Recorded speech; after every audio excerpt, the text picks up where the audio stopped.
Hi, my name is Mark Mitchell. I've been an insurance advisor for 25 years. I'd like to share with you some fundamental insights about risk management, or what's commonly referred to as insurance. The world we live in is fraught with risk. Some risks have a greater probability of occurrence than others. For instance, consider an auto accident. In an auto accident, various types of insurance or risk policies might come into play, such as your auto insurance, property and casualty, health, or in the unfortunate event that a death occurs from the accident, life insurance. Let's consider something a little less gruesome, perhaps a downhill skiing accident that resulted in injuries. There, you might still have health insurance to pay for the injuries the individual sustained, but then there may also be an occurrence for disability insurance to come into play to help replace the income that might be lost during the recovery phase. There are many types of insurance arrangements to address these exposures. And if you think about it, on some level, everyone participates in some form of insurance. For example, if you're a beneficiary of Social Security, in effect, that's a government-structured plan to provide for some quality of life in the retirement phase of one's life. There are other financial products, such as life insurance, health insurance, homeowners, auto insurance, and the various types of retirement plans such as IRAs, all of which are designed to provide a degree of protection based on whatever the risk is. Insurance in a broader sense allows the shift of a potential burden to a party other than the beneficiary. This is an important concept because it allows the beneficiary to leverage small amounts of capital, the premium, to guarantee a much larger sum when needed. Insurance is a fundamental element of any sound financial plan. There's a big misconception that wealth, or the accumulation of wealth, eliminates the need for insurance. Nothing could be further from the truth.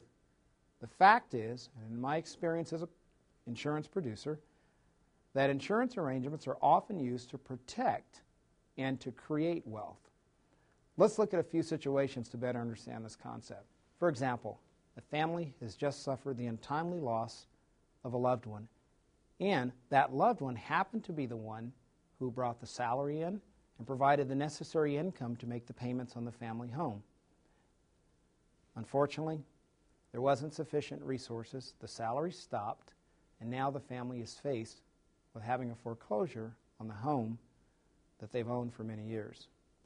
Alternatively, think about a business that was started by an individual, and that individual had key relationships that resulted in sales that allowed the income to come in, the salaries of all the employees to be paid, retirement plans, all of these wonderful things to take place.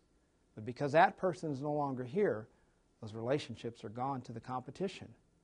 In both of these instances, life insurance would have made a difference because it would have provided the necessary cash flow to ensure that everything stayed intact. Now, with what you have just seen, can you think of personal situations where insurance would make a difference? Personal financial planning at any level necessitates sound financial management. This requires a plan. You can start with the Life Financial Planning Pyramid. You can view the pyramid at the Life Foundation website at www.life-line.org. Any good financial plan consists of two aspects: protection and security, and accumulation. At the base or foundation of the pyramid is protection and security, which will include a variety of insurance products. The right products, no matter what happens, will guarantee that immediate and future financial needs can still be met.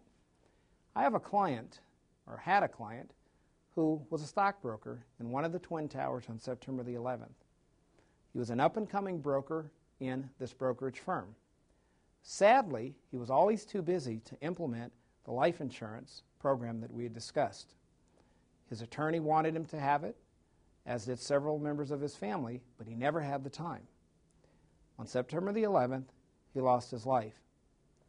Worse than that, his pregnant wife had just completed law school, was looking for a position as she had just completed the bar, couldn't find anything in time to save the new home that they had just purchased. She lost it.